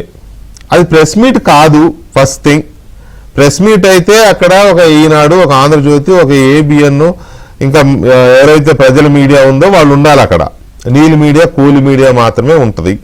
ఇందులో డౌటే లేదు. అది ఏకపాత్ర అభినయం. వాళ్ళు కూడా ఉన్నారో లేరో ఎదురుగా కెమెరా పెట్టి లైవ్ చూపించారు కదా. ఎవరినో పెట్టుకుని క్వశ్చన్ చూపించరు అక్కడ ఎవరున్నది. Point number 1. తర్వాత కోతి పుండు బ్రహ్మ రాక్షసి అంటారు పెద్దలు. కోతికి పుండు పెడితే గోక్కుని పుండు చేసుకుంటది. కానీ ఆయన ఏం చేస్తున్నాడు? ఆయనకు దురద పుడితే ఎదుటి వాళ్ళకి గోకుతున్నాడు. అది మీరు సీరియస్ గా తీసుకుంటున్నారు. దయచేసి అది కాకుండా ఇక్కడ 2 విషయాలు ఏంటంటే వదిలేయండి ప్లీజ్. మొన్న చంద్రబాబు నాయుడు గారు, మొన్న నారా చంద్రబాబు నాయుడు గారు ఒక మాట అన్నారు. దాన్ని అక్కడితో వదిలేద్దాం, దయచేసి వదిలేద్దాం. ఇష్టానుసారం ఫేక్ ప్రచారాలు చేస్తే ఏం చేశారు మీరు? మళ్ళీ అనవసరంగా ఫేక్ ప్రచారాలు చేస్తే ఏమవుద్దండి? ఏం చేస్తారండి? కాదండి, ఏం చేస్తారు మీరు? కాదు మీరు ఏం చేస్తారు? కాదు మీరు ఏం చేస్తారు? ఫేక్ ట్రైన్ గా వాళ్ళు పెట్టారు, అది రిలీజ్ చేస్తారు. అంతకుమించి ఏం చేయలేరు మీరు. ఇవాళ కాదు సార్ ఆయన ఏకపాత్రాభినయం చేశాడు. ఇవాళ మనం డిబేట్ దాని మీదగా పెట్టాం. దాని మీద ప్రతిపక్ష నేత హోదా అనే దాని మీద పెట్టారు. మీరు అనవసరంగా దాన్ని డ్రైవ్ చేసుకున్నారు. నేనేం చేయను. ప్రతిపక్ష నేత హోదా అయినా ఏదైనా ఇవాళ జగన్మోహన్ పాయింట్ ఏంటంటే కాబట్టి ఆయన మిత్రుడని మంత్రి పదవి ఇస్తారా, ప్రతిపక్షం అని ప్రతిపక్ష నేత హోదా ఇస్తారా? బాబ్జీ గారితో నమస్తే అండి. నమస్తే వికే గారు. బాబ్జీ గారు, ఈయన ప్రతిపక్ష నేత అంటారు జగన్మోహన్ రెడ్డి గారు. ఆయన చర్యలు చూస్తేనేమో ప్రతిపక్ష నాయకుడిలాగా లేవు, మిత్రపక్ష నాయకుడిలాగా ఉన్నాయి. ఇప్పుడు ఆయనకి క్యాబినెట్ ఎట్లా ఒకటి ఖాళీ ఉన్నట్టుంది క్యాబినెట్ లో. ఆ? ఉంది. అదే, ఒకటి అదే. ఖాళీ Hours ఉంది. ఖాళీ ఉంది. ఆయన మంత్రి ఇచ్చేయాలండి. ఎన్డీఏకి ఓటేసి బలపరిచినందుకు మరి ఒక మంత్రి పదవి ఆయన కావాల్సింది క్యాబినెట్ ర్యాంక్, మంత్రి పదవి అంతే. ఇవ్వడం బెటరా, లేకపోతే ఆయన అడుగుతున్నాడు ప్రతిపక్ష నేత అంటే నిబంధనలు ఒప్పుకోవట్లా అవును. కదా, ఏం చేస్తే బెటర్? అదే విజయ్ గారు, ముందు మీకు తర్వాత పట్టాభి గారికి, సత్యమూర్తి గారికి, మన ఏబిఎన్ ప్రేక్షకులకి అందరికీ నమస్కారం. నేను రఘురామకృష్ణరాజు గారు మాట్లాడింది కూడా ఫాలో అయ్యాను. సత్యమూర్తి గారు, మీరు, పట్టాభి గారు అంతా మాట్లాడారు. అసలు జనరల్ గా రాజకీయాల్లో భారతదేశ ఉపరాష్ట్రపతి ఎన్నికల్లో భంగపడినటువంటి పార్టీ ఏదైనా ఉందంటే అది వైఎస్ఆర్సీపీ. నవ్వుల పాలైపోయింది దేశవ్యాప్తంగా. మనం ఈ చర్చ దేశవ్యాప్తంగా జరుగుతుంది వికే గారు. ఎందుకంటే ఈ మాట అన్నాను, మన బీజు జనతా దళ్ స్టెబల్ గా వాళ్ళు అనుకున్నటువంటి నిర్ణయం తీసుకున్నారు. బీఆర్ఎస్ వాళ్ళు వాళ్ళ నిర్ణయం తీసుకున్నారు. కానీ అటు కాక ఇటు వెళ్తున్నారో తెలియక ఇటు ఇద్దరిని పంపించి ఇటు ఓటేస్తామని చెప్పి మా నాయకుడు మాట తప్పడు, మడమ తిప్పడు, గొప్పవాడని చెప్పుకున్న మనుషులు అసలు ఈ రకమైనటువంటి ఎన్డీఏకి ఎందుకు ఓటేస్తారు, ఎందుకు వేయాలి? అప్పుడు మీరు విపక్షంలో ఉన్నట్ట, స్వపక్షంలో ఉన్నట్ట? ఈ రోజు మీకు మాట్లాడడానికి ఏ రకమైన విలువ ఉంటుంది? అసలు నువ్వు పార్టీకి అధ్యక్షుడిగా అర్హుడువా, నువ్వు ఎలా నిర్ణయం తీసుకోగలుగుతావు అనే చర్చ ఈరోజు జాతీయ రాజకీయాల్లో గాని తెలుగు రాష్ట్రాల్లో గాని చర్చ జరుగుతా ఉంది. నమ్ముడు పాలైపోయింది కాంగ్రెస్ పార్టీ, ఓడిపోయి కాదు, ఈరోజు ఓడిపోయినటువంటి అభ్యర్థి కూడా గెలిచిన అభ్యర్థిని ఎన్ని అభినందించి వచ్చారు. అంతే కదండి. అది స్పిరిట్ ఆఫ్ డెమోక్రసీ. కానీ ఇక్కడ స్పిరిట్ తో పాటు మొత్తం కోల్పోయింది జగన్మోహన్ రెడ్డి. అంతే కదా, జగన్మోహన్ రెడ్డి నమ్ముడు పాలైపోయాడు. ఈ రకమైనటువంటి రాజకీయాలు జగన్మోహన్ రెడ్డికి కాదు, దేశ రాజకీయాల్లో ఎవరికున్నా సరే అది మంచిది కాదు. నిబద్ధత, నువ్వు తిరుగుబాటు నుండి తిరుగుబాటులోనే ఉండాలి. నువ్వు ఆ కూటమికి వ్యతిరేకంగా పోటీ చేశావు, అలాగే నిలబడి ఉండగండి. అరుణ్ కుమార్ చెబుతున్న మాటలేంటి? అసలు నువ్వు ఎలా మద్దతు ఇస్తావు, ఎలా మాట్లాడుతున్నావు, నిన్ను ఎవరు మాట్లాడమన్నాడు? అలాగాని ఇందులో రెండో రూపం తీసుకుంటే భారతదేశ రాజకీయాల్లో బీజేపీ మన రాష్ట్రంలో అందరినీ ఆడిస్తుందని మొదటి నుంచి ఉన్నదానికి మళ్ళీ ఇంకోసారి రుజువు. అంతే కదా. ఇప్పుడు మనం ఏమనుకుంటున్నాం, నిష్పక్షపాతంగా పవన్ కళ్యాణ్, చంద్రబాబు నాయుడు ఎంత కష్టపడి పనిచేస్తా ఉంటే మళ్ళా మధ్యలో జగన్మోహన్ రెడ్డిని కోరడం ఎందుకు, ఓట్లు వేయించుకోవడం ఎందుకు, మళ్ళీ వేయించుకున్న తర్వాత ఇతను మావాడే అనడం ఎందుకు? అసలు ఎవరు బీజేపీకి ఎవరు కావాల్సిన వాళ్ళు, ఎవరు కాని వాళ్ళు? ఇదే పెద్ద చర్చ. ఇది కూడా బీజేపీ లాంటి పార్టీ ఆడుతున్నటువంటి రాజకీయాల నుంచి కాదు. పరంగా చంద్రబాబు, పవన్ కళ్యాణ్ కావాలంటే వాళ్ళతో ఉండాలి, జగన్మోహన్ రెడ్డి కావాలంటే వాళ్ళతో ఉండాలి. ఇప్పుడు రాష్ట్రంలో చర్చ ఏంటి? జగన్మోహన్ రెడ్డి మీద ఇన్ని లక్షల కోట్ల రూపాయల అవినీతి ఆరోపణలు వస్తున్నా కేంద్రం నుంచి స్పందన లేదు, కేంద్రం నుంచి పట్టించుకోరు, పాత కేసులు మాట్లాడరు, బయటన్నారు. మరి ఇవన్నీ జరుగుతుంటే ఇది ఎంత దుర్మార్గ రాజకీయాలు కదా. ఇప్పుడు జగన్మోహన్ రెడ్డి ఆడుతున్న గేమ్ బీజేపీ వాళ్ళు సెంటర్ లో ఆడుతున్నారు. కాబట్టి సార్ బీజేపీ తప్పేముంది? యాజ్ ఎ పార్టీ వాళ్ళ అభ్యర్థిని కంటెస్ట్ చేపిస్తున్నారు కాబట్టి అందరినీ వీళ్ళు అడుగుతారు. ఇవ్వడం అనేది ఇవ్వడానికి సిగ్గుపడ్డాలా లేకపోతే కరెక్ట్ చేస్తున్నామని వీళ్ళు ఆలోచించుకోవాలి. అందుకే ఆ పదవి తీసుకునే రాజకీయాన్ని జగన్మోహన్ రెడ్డి ఈ రోజు రాష్ట్రంలో చూపించారు జనానికి. జనం నమ్ముకుంటున్నారు, జగన్మోహన్ రెడ్డిని ఎవరు నమ్మే పరిస్థితుల్లో లేరు. జగన్మోహన్ రెడ్డి ఈ రోజు పెట్టిన ప్రెస్ మీట్ లో ఏ అంశాన్ని జనం ఒప్పుకోరు. ఇప్పుడు మీరు పట్టాభి గారిని అంటున్నా, రాష్ట్ర వ్యాప్తంగా యూరియా కోసం రైతులు రోడ్డు మీద కూర్చోంటే ఎవరు వచ్చారు? వైఎస్ఆర్సీపీ కార్యకర్తలు కొండలు వేసుకుని వచ్చారు తప్ప రైతులు ఎక్కడ లేరు. మీరు రాష్ట్రం మొత్తం మీద ఎక్కడైనా చూడండి, అసలు ఆ ధర్నాలో ఫెయిల్ అయ్యి అందులో వాళ్ళ కార్యకర్తలు కొండలు వేసుకుని తిరిగారు తప్ప రైతులు లేరు. ఇక రెండోది ఏంటంటే, ఈ రాష్ట్ర రాజకీయాలు ఆయనకి ఏం ప్రతిపక్ష హోదా కావాలని అంటే అది చిన్నపిల్లల్లాగా మాట్లాడుతున్నాడు ఆయన. అది హాస్యాస్పదంగా ఉంది. రఘురామకృష్ణరాజు గారు వివరణ ఇచ్చారు. అట్లాగే మన స్పీకర్ గారు అయ్యన్ పాత్ర గారు కూడా మొదటి నుంచి చెప్తూనే ఉన్నారు. రాష్ట్ర శాసనసభ హుందాగా నడుస్తున్న క్రమంలో జగన్మోహన్ రెడ్డి ఇప్పటికైనా సరే పోయిన ప్రతిష్ట నిలబెట్టుకోవాలి అనుకుంటే రేపు 18వ తారీఖున జరుగుతున్నటువంటి అసెంబ్లీ సమావేశానికి రావాలి, మాట్లాడాలి. అక్కడ మరి జగన్మోహన్ రెడ్డి ఈ సభకు రాడు, అక్కడ బొత్స సత్యనారాయణ మండలంలోకి ఎందుకు వస్తాడండి? ఎందుకు రావాలి? మరి అక్కడైతే అవుతుందా? మరి అక్కడ మండలంలోని ఎలా ఇచ్చారు? అదొక దాన్ని ఏమనాలో, దాన్ని రాజకీయాల్లో విలువలు లేని, నైతిక ఇది లేని వ్యవహారం. సేమ్ పార్టీ, అదే పార్టీ అసెంబ్లీకి ఏమో రాదంట, కౌన్సిల్కి ఏమో వెళ్తాడ, పైగా కౌన్సిల్ వద్దు అని తీర్మానం చేసిన వీళ్ళు. వీళ్ళు మరి ఎలాగ కౌన్సిల్ మొత్తం తీర్మానం చేసిన వీళ్ళు కౌన్సిల్ కి ఏమో ఎగేసుకుంటారు. వేసుకుని ఇక్కడ అసెంబ్లీకి రారట, అసెంబ్లీలో మాట్లాడరు. నిజంగా నువ్వు ఈ రోజు ప్రెస్ మీట్ పెట్టిన ప్రతి అంశం శాసనసభలో మాట్లాడారు. పనికి మాలిన రాజకీయాలు ఉంటాయని మనకు ఎప్పుడు ఊహించలే మనం. అంతే కదా, నవ్వుకుంటున్నారు కదండి. ఇంత నవ్వుడు పాలైపోతుందో రాజకీయ పార్టీగా ఉన్నప్పుడు. నువ్వు ప్రతిపక్ష పార్టీ అంటే ఏంటి? ప్రజల కోసం, ప్రజల చేత ఎస్ మా కోసం నిలబడ్డాడు, ఓటు వేయకపోయినా మాట్లాడాడనే గౌరవం తెచ్చుకోవాలి తప్ప నువ్వు ఢిల్లీలో ఒకలాగా, గల్లీలో ఒకలాగా, ఇంకొక దగ్గర ఇంకోలాగా మాట్లాడి, శాసన మండలిలో ఒకలాగా, శాసనసభలో ఒకలాగా మాట్లాడితే లీడర్ అనేవాడు అంతే కదా. స్టబర్న్ లేదు. యాత్రకు అనుమతి ఇవ్వలేదని సోనియా గాంధీతో గొడవ పెట్టుకున్నాను నేను. ఢిల్లీ పులివెందుల వర్సెస్ ఢిల్లీ, జగన్ వర్సెస్ సోనియా అని చెప్పి అప్పుడు తొడలు కొట్టి ఇప్పుడు చూపించు Delhi versus YCP, Modi versus Jagan అని చూపించు మరి. ఎందుకంటే ఎందుకు నేను ఈ మాట అంటున్నానంటే మోదీ వర్సెస్ జగన్ అని నీకు దమ్ముంటే తొడగొట్టని ఎందుకు అంటున్నానంటే నేను చాలా చాలా స్పృహతో అంటున్నా. నువ్వు ఏపీలో కూటమి సీఎం ని బాయిలో దూకమంటావు. నువ్వు ఫెయిల్ అవుతున్నావు. ప్రభుత్వమే లేదు, ఇక్కడ పాలనే లేదు, లా అండ్ ఆర్డర్ లేదు. ఇంత శాట భారతంతో చెట్టా చదివావు ఇవాళ. చెట్టా చదివి కూటమి సీఎం ని, అగ్రికల్చర్ మినిస్టర్ ని బావిలో దూకమంటావు. అక్కడికి వెళ్ళాము కూటమి అభ్యర్థి ఓటేసి వస్తావు.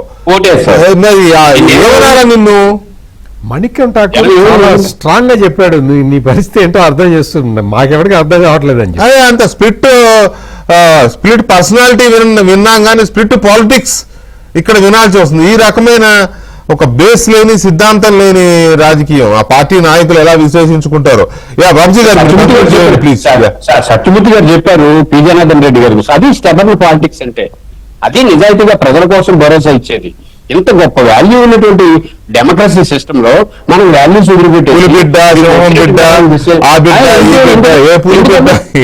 అంటే నీకు కంటెంట్ ఉంటే కట్అవుట్ అవసరం లేదు కదా. ఆ కట్అవుట్ లో చేసుకోవడం అసలు కంటెంట్ లేనప్పుడు కట్అవుట్ ఉన్నా వేస్టే కదా. పని లేదు కానీ కట్అవుట్ ఉంటే కంటెంట్ లేనప్పుడు కట్అవుట్ లేనప్పుడు వేస్ట్ కదా. కాబట్టి రాష్ట్ర రాజకీయాల్లో జగన్మోహన్ రెడ్డి గారు రోజు చేస్తున్న నిన్నటితోటైతే మనకి జరిగినటువంటి ఎన్నికల్లో జగన్మోహన్ రెడ్డి తీసుకున్న స్టాండ్ తో క్లియర్ గా ప్రతి ఒక్కరికి అర్థమైంది. ఇతను పూర్తిగా ఫ్రస్ట్రేషన్ లో ఉన్నాడు, ఏం చేస్తున్నాడో తెలియదు, అసలు అది ముందుకు వెళ్తున్నాడో వెనక్కి వెళ్తున్నాడో తెలియదు. అందుకని ఈ రోజు పెట్టిన ప్రెస్ మీట్ మీద కూడా జనం పెద్ద ఆసక్తి చూపించలేదు. కేవలం అనంతపురంలో కనీసంగా ఇండి కూటమి అభ్యర్థికి ఓటేసి తెలుగువాడు కాబట్టి వేస్తున్నావు అని చెప్పి అని అంటే జగన్ బ్రహ్మాండ శబాష్ తెలుగువాడు కాబట్టి వేసాడ్రా గెలిచిన గెలవపోయిన తెలుగువాడు కానీ చెప్పుకోవడానికి ఉండేది. రెడ్డి సామాజిక వర్గం వాళ్ళు కూడా మనవాడు ఓట్లేసి వాళ్ళు కూడా అనుకునేవాళ్ళేమో. అది లేదు ఏదో స్వామి చెప్పినట్టు ఏది లేవడం. ఎనీవే ఒక్క నిమిషం బాబుజీ గారు. సో ఇక్కడ సీఎం ని బావిలో దూకు, అగ్రికల్చర్ మినిస్టర్ బావిలో దూకి, ఇవి నువ్వు ప్రతిపక్ష నేత హోదా కోరుకుంటున్న వ్యక్తివి, ఒక మాజీ ముఖ్యమంత్రివి, ఇలాంటి మాటలు మాట్లాడవచ్చా? బావిలో దూకమంటే సీఎం ని అంటే అతనికి బావిలో దూకు కాదు, బావిలో దూకి సావు. బావిలో దూకి భాష ఏంటి? యాక్చువల్గా మరి ప్రభుత్వం నిజంగా చెప్తున్నాను నేను, సారీ, ప్రభుత్వం కనుక గట్స్ సీరియస్నెస్ ఉంటే ఈ కామెంట్ మీద కూడా కేసు పెట్టచ్చు. చీఫ్ మినిస్టర్ బావిలో దూకి సావు అనడం ఏంటి? మామూలుగా అంటే ఆయన ఏమనుకుంటున్నాడంటే రెచ్చగొడితే వాళ్ళు రెచ్చిపోతారు, మన గేమ్ లోకి వస్తారు అని చెప్పి అనుకుంటూ ఉన్నాడు. అతని ప్రయత్నం అట్లాగే కనపడుతూ ఉన్నది. పోలీసుల్ని రెచ్చగొట్టాడు, పోలీసుల్ని బట్టలపై తీసుకొడతానని చెప్తున్నాడు. అంటే ఎంత దారుణంగా మాట్లాడుతున్నాడు అంటే అధికారంలో ఉన్నప్పుడు అంతే మాట్లాడాడు. అధికారంలో ఉన్నప్పుడు ముందర చిన్న పిల్లల్ని కూర్చోబెట్టుకొని పవన్ కళ్యాణ్ 3 పెళ్లిళ్ళు, నా వెంట్రుక బేకలేరు, ఇవే మాట్లాడు. చాలా దరిద్రమైన అటువంటి అసలు ఆ చేసి బాడీ లాంగ్వేజ్ ఎంత దారుణమైన కామెంట్లు అంటే అండి, అసెంబ్లీలో నేను ఏమనకుండానే ఏడ్చాడని చెప్తాడేంటండి? అసలు ఆ భాష ఏంటి, ఆ వే ఆఫ్ ఎక్స్ప్రెషన్ ఏంటి? అది ఎవడు అప్రిషియేట్ చేస్తున్నాడు? నొబ్బడే అప్రిషియేటింగ్ అండి. అతను ఆ లైవ్ పెట్టుకున్నాడు కదా, ఆ లైవ్నే 300-400 మంది చూశారు. అవును, అంత అసలు అంటే అతని క్రెడిబిలిటీని, అసలు క్రెడిబిలిటీ అనేది లేదనుకోండి, ఆ ఉన్నదాన్ని కూడా దిగదార్చుకునే పరిస్థితుల్లోకి వచ్చాడు. నీకు ఒక హోదా, నీకు అపోజిషన్ హోదా కావాలి. అపోజిషన్ హోదా కావాలి అంటే బ్లాక్మెయిల్ పాలిటిక్స్ ఏంటి? నేను కోర్టులో కేసు వేశాను, వాళ్ళని సమాధానం చెప్పమనుకో. నువ్వెవరు చెప్పడానికి? నువ్వెవరు కోర్టుకు చెప్పడానికి? సమాధానం చెప్పడానికి నువ్వెవరు? కోర్టుకి వెళ్ళి సమాధానం చెప్పాలట ఫస్ట్. చెబితే వాళ్ళు జడ్జిమెంట్ ఇస్తారట, ఆ జడ్జిమెంట్ ప్రకారం ఫాలో కావాలట. ఇవన్నీ చెప్తాడు. నువ్వు అసలు నీకు కోరం అంటే 10% సీట్లు ఉంటాయి, రాజ్యాంగంలో ఏముంది, చదువు, నీకు కౌలన్ షెక్డర్లో ఏముంటుంది, సాంప్రదాయాలు ఏమున్నాయి, గత స్పీకర్ చెప్తున్నాడు. ఆయన మీద ఆయన కేసు ఉండండి సార్, జడ్జిని చెప్పమని అడగొచ్చుగా, నా కేసు మీద తీర్పు ఇవ్వమని జడ్జిని అడగొచ్చుగా, కోర్టుని అడగొచ్చుగా, మీద రావాలట, తీర్పు రావాలని చెప్తారు. అంటే అవుట్ ఆఫ్ ఫ్రస్ట్రేషన్ అండి, అవుట్ ఆఫ్ ఫ్రస్ట్రేషన్. ఎంత అంటాం కదా ఏడవలేక నవ్వడం అని, నథింగ్ బట్ అదే కనపడుతుంది. నథింగ్ బట్ ఇప్పుడు ఇట్లా మాట్లాడటం అంటే అతని అడగలేక బ్లాక్మెయిల్ చేయటం, అందరినీ ప్రతి వాళ్ళని బ్లాక్మెయిల్ చేస్తున్నాడు కదా.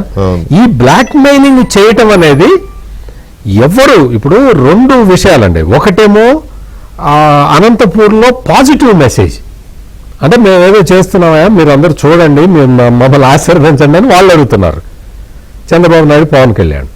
ఇక్కడ ఈయనేమో నువ్వు నాకు అది ఇవ్వకపోతే నిన్ను చంపేస్తా, నిన్ను లేపేస్తా. నేను అందుకనే ఆ టాపిక్ ఇక్కడ విషయం ఏంటంటే, పటాబ్ గారు సారీ మీరు నొచ్చుకున్నారేమో నాకు తెలియదు. పాయింట్ ఏంటంటే, ఇవాళ ఒక విజయోత్సవ సభ జరిగింది అనంతపూర్లో, రైట్? అదైతే ఒప్పుకుంటారు కదా మీరు. ఈయన ప్రెస్ మీట్ పెట్టిందే దాన్ని డైల్యూట్ చేయాలని, రేపొద్దున వాళ్ళ మీడియాకి బ్యానర్ ఐటమ్ కావాలి, ఎట్లాగో ఈ ఐటమ్ వేయడానికి ఇష్టం లేదు కాబట్టి ఇది పెట్టుకున్నాడు. అది ఒకటి. చంద్రబాబు నాయుడు గారు మాట్లాడేటప్పుడు, పవన్ కళ్యాణ్ గారు మాట్లాడేటప్పుడు లైవ్లు ఇవ్వలేరు కాబట్టి వాళ్ళ మీడియాల్లో వాడు కూడా ఇది పనికి వస్తుంది, అందుకోసం పెట్టుకున్న ప్రెస్ మీట్ ఇది. అంతకు మించి అక్కడ విషయం లేదు. అక్కడ జర్నలిస్ట్ కూడా ఎవరున్నారో ఎవరున్నారు మాకు తెలియదు. కానీ పాయింట్ నెంబర్ 1 అయితే ఇక్కడ 2 చాలా కీలకమైన అంశాలు ఉన్నాయి పట్టాభి గారు. సరే ఇప్పటికైనా ఓకే, మీరు అతను చేసిన ఆరోపణలు ఏదో కౌంటర్ చేయాలనుకున్నారు, అది పెద్దగా కేర్ చేయాల్సిన కాదు. కాకపోతే సీఎంని బావిలో దూకు చావు అన్నాడు, దానికి మీ ప్రభుత్వం తీసుకునే ఎంత సీరియస్ గా ఇదవుతుంది? ఒక పాయింట్. ఏమి అనకపోయినా ఏడ్చాడు. అక్కడ ఏమీ అనలేదు, అనకపోయినా సరే ఏడ్చి డ్రామా చేసి వెళ్ళిపోయాడు. ఈయనంట తర్వాత మొత్తం అసెంబ్లీ రికార్డ్స్ అన్ని తీయించాడంట, ఎవరన్నా ఏమన్నా అన్నారేమో చూద్దామని. కానీ ఏమీ లేదంట అసలు. చంద్రబాబు నాయుడు గారి కుటుంబంలో భార్య గారిని ఎవరు ఏం అనలేదంట, రికార్డ్స్ ఎక్కడా ఎందుకు ఉంటుంది? రికార్డ్స్ లో ఉంచేదేవాడు అక్కడ సీట్లో కూర్చున్నాడు, రికార్డ్స్ లో ఉంచేవాడు కూర్చున్నాడు. ఆ రోజున ఉంచమన్నా ఉంచడు కదా, అలాంటి వాడు కూర్చోబెట్టారు. ఇది ఈ పాయింట్. ఆ రోజు భువనేశ్వర్ గారిని ఉద్దేశించి ఆ రోజున సభలో మాట్లాడిన దరిద్రపు వాగుడు గాని, దాని మీద చంద్రబాబు నాయుడు గారు రోధించిన తీరు గాని, దాన్ని కూడా డైల్యూట్ చేసి మళ్ళీ ఇవాళ మాట్లాడడం, పైగా ఇప్పుడు కూడా సిగ్గు లేకుండా మా వాళ్ళు ఏమీ అనలేదని సమర్థించుకోవడం, ఇది కదా మీరు అడ్రస్ చేయాల్సింది. ఇది కదా తెలుగుదేశం పార్టీ కానీ, కూటమి ప్రభుత్వం కానీ, సీఎం గారి చంద్రబాబు నాయుడు గారి ఫాలోవర్స్ కానీ కౌంటర్ చేయాల్సింది. ఇదిగో ఈ point. That's what I'm asking you, please. ఇప్పుడు వికే గారు సార్, నొచ్చుకునే పరిస్థితి ఏమి ఉండదండి. ఇక్కడ నేను నొచ్చుకోవటం కానీ నొచ్చుకోవాల్సిన అవసరం కూడా లేదు. ఇవాళ ఆయన ప్రెస్ మీట్ లో ప్రస్తావించినటువంటి అనేక అంశాలపైన ఒక స్పష్టత ఈ రాష్ట్ర ప్రజలకు ఇవ్వాల్సినటువంటి బాధ్యత జాతీయ అధికార ప్రతినిధిగా నా పైన ఉంది కాబట్టి ఇవాళ అనేక అంశాలపైన నేను ఇవాళ కొంత స్పష్టతను ఇవ్వటం జరిగింది. అదేవిధంగా ఇప్పుడు మీరు ప్రస్తావించినటువంటి అంశం కూడా ఉంది. ఇవాళ ఆయన మాట్లాడినటువంటి అనేక అంశాల్లో ఇది కూడా ఉంది. ఇది కూడా చాలా దారుణంగా మాట్లాడాడు. ఒకటి, ఒక రాష్ట్ర ముఖ్యమంత్రి గారిని బావిలో దూకి చావమని చెప్పడం. గతంలో కూడా పాదయాత్రలో కూడా అప్పుడు కూడా అలాగే మాట్లాడాడు, కాల్చి చంపండి. అదే అప్పుడేం చేయలేదని పెట్టండి. ఆ రోజు ఒక ఉప ఎన్నికలు అదే రకంగా మాట్లాడాడు. ఇప్పుడు ఇవాళ కూడా అదే రకమైనటువంటి పొందాన్ని కొనసాగిస్తూ అదే విధంగా మాట్లాడటం అనేది అది ఎక్కడా కూడా మనం ఉపేక్షించాల్సిన అవసరం అంశం కాదు. ఖచ్చితంగా దానిపైన ఏ విధంగా మేము గట్టిగా రియాక్ట్ అయ్యి అతనికి గట్టిగా మేము బుద్ధి చెప్పడంతో పాటు కూడా నీకెవరో తెగ ఫోన్లు కొట్టేస్తున్నారు, మీరు మీ రెగ్యులర్ ఫోన్ లో పెట్టుకున్నట్టున్నారు జూమ్ ఇవాళ. సిగ్నల్ లేనట్టుందండి. సిగ్నల్ కాదు, ఆయన ఫోన్ లో వస్తున్నాయి. తీసుకోవాలి. అది సీట్ల నుంచి గురించింది కూడా ఈ రకమైనటువంటి వాగుడు వల్లే. ఇప్పుడు నా వాయిస్ వినపట్లేదా వీకే గారు? బ్రేక్ అవుతుంది, బ్రేక్ అయింది, ఫోన్లు వస్తున్నాయి మీకు. Right, anyway yeah continue. Yeah so గతంలో కూడా ఈ రకమైనటువంటి వాగుడు వాగాడు కాబట్టి 151 నుంచి 11కి పడిపోయాడు. ఇవాళ ఎవరు బావిలోకి తొక్కాలి సార్? ఆ రోజున రైతులు ధాన్యం తోలిన తర్వాత ధాన్యం డబ్బుల కోసం చెప్పులరిగేలా తిరుగుతూ ఉంటే ఆనాడు తన కేబినెట్ లో ఉన్నటువంటి ఒక మంత్రి రైతులను ఉద్దేశించి ఏం మాట్లాడాడు? ఆ రోజున జగన్మోహన్ రెడ్డి దేనిలో తోకాలండి? ధాన్యం డబ్బులు ఇవ్వకపోగా ధాన్యాన్ని విదేశాలకి అక్రమంగా ఎగుమతి చేసి కొన్ని కోట్ల రూపాయలు రైతులు వాళ్ళ రక్తం దారిపోసి పండించినటువంటి ధాన్యాన్ని కొల్లగొట్టి తన సొంత ఖజానా నింపుకున్నటువంటి ఈ వ్యక్తి ఏ సముద్రంలో దోకాలండి? ఇవాళ అన్ని రకాలుగా కూడా రైతన్నలను కాపాడుతూ అనేక సంక్షేమ పథకాలు అమలు చేస్తూ ఇవాళ సూపర్ 6 సూపర్ హిట్ అనే భారీ బహిరంగ సభ కొన్ని లక్షలాది మంది ప్రజలు వచ్చి ఈ రాష్ట్ర ప్రభుత్వాన్ని ఆశీర్వదిస్తున్నటువంటి తరుణంలో కడుపు మంట పేరుతో డబ్బులు ఇస్తా ఉన్నారు. స్త్రీ శక్తి పేరుతో వాళ్ళ మహిళలందరూ కొన్ని లక్షల మంది ఉచితంగా బస్సుల్లో ప్రయాణం చేస్తా ఉన్నారు. అన్నదాత సుఖీభావ అమలు చేశాం, అన్నా క్యాంటీన్లు ఓపెన్ చేశాం, ఉద్యోగాలు ఎక్కడికక్కడ మెగా డిఎస్సి పెట్టి బ్రహ్మాండంగా ప్రభుత్వ ఉద్యోగాలు ఇవన్నీ కూడా భర్తీ చేస్తా ఉన్నాం. ఇంత మంచి జరుగుతా ఉంటే ఈయనేమంటాడండి, దూకి చావాలి అంటే ప్రజలకు మంచి చేసే వాళ్ళు ఎవరైనా చచ్చిపోవాలి. ప్రజల్ని పీడించి హింసించి వాళ్ళ రక్తాన్ని పీల్చుకుని తాగేటటువంటి రాక్షసులు మాత్రం ఇవాళ నీలాగా 100 ఏళ్ళు బతకాలి. ఒక దేవుళ్లాగా మనుషుల్ని ప్రజల సంక్షేమం రాష్ట్రాభివృద్ధి పట్టించుకుని అహర్నిశలు శ్రమించేటటువంటి వ్యక్తి మాత్రం దేవుళ్ళను దోకాలి. ఏం మనిషి అండి అతను? అసలు ఒక మనిషేనా అసలు ఇతను? ఆ రోజున అసెంబ్లీలో కొన్ని కోట్ల మంది ఉన్నారు సార్.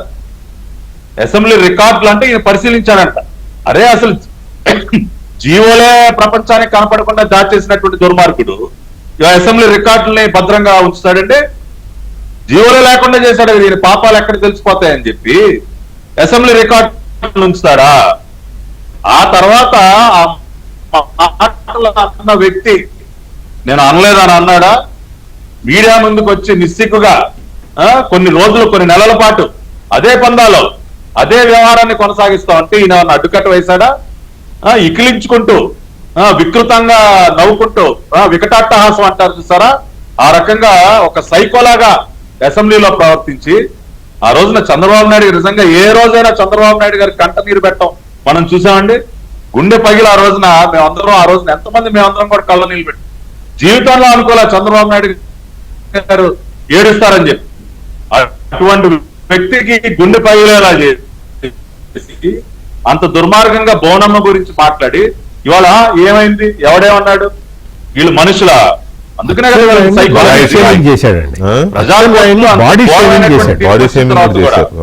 పర్సనల్ గా జగన్మోహన్ రెడ్డి చేశాడు. అచ్చెన్నాయుడిని బాడీ షేమింగ్ చేశాడు జగన్ అప్పుడు చాలా దారుణంగా. సరే అదే మరి అవన్నీ చేసినా కూడా ఇంకా వాటిని అలాగే మాట్లాడుతున్నారు అని అంటే వాళ్ళే రియలైజ్ అవ్వలేదు. ఇక్కడ ఒకటి అర్థమవుతుంది ఏంటంటే జరిగిన ప్రజలు ఇచ్చిన తీర్పు నుంచి వాళ్ళు ఎలాంటి గుణపాఠం నేర్చుకోలేదు.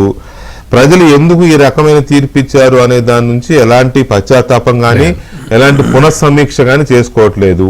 వాళ్ళు చేసిందే కరెక్ట్ అనుకుంటున్నారు. మరి ఎందుకు ఈ తీర్పు ప్రజలు ఇచ్చారు అనుకుంటున్నారో తెలియదు కానీ వాళ్ళ విధానాల్లో కానీ వాళ్ళ భాషలో కానీ వాళ్ళ అభియోగాల్లో కానీ వాళ్ళ నడవడికలో కానీ వాళ్ళ సిద్ధాంతంలో కానీ ఎలాంటి మార్పు లేదు. కొద్దో గొప్ప మార్చుకోవాల్సింది మీరే అని అర్థమవుతుంది. చూద్దాం మరి ఏం మార్చుకుంటారో. Thank you very much Pattabhi garu and Satyamurthy గారు. బాబుజీ గారు సారీ అండి, సమయం తక్కువగా ఇవ్వడం అయింది అనుకుంటున్నాను, ఏమనుకోవద్దు. ఇది వాటి